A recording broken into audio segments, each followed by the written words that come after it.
Therapy, people think of therapy as a mental illness issue. No, it's a personal growth issue. Somebody from the outside is looking at you and saying, here are some things you're not seeing about yourself, right? And Rasulullah served as that counselor for the Sahaba.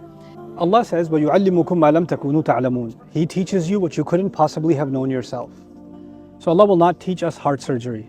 Allah will not teach us a chapter on anxiety and depression and mental illnesses or psychological disorders. He will address some things, those things that we could never have learned ourselves, but all the things we can discover, study, and grow in ourselves, those are things that are not going to be discussed in the Quran.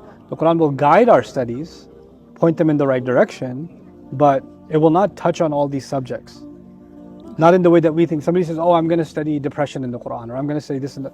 No, you can guide your studies. You have to study depression as a dedicated subject with people that have dedicated their lives to studying depression. And then you have to see what insights the Quran has to guide that study in a certain direction. The Quran is ayat. They guide you in a certain direction. The Quran is not a textbook for a particular subject.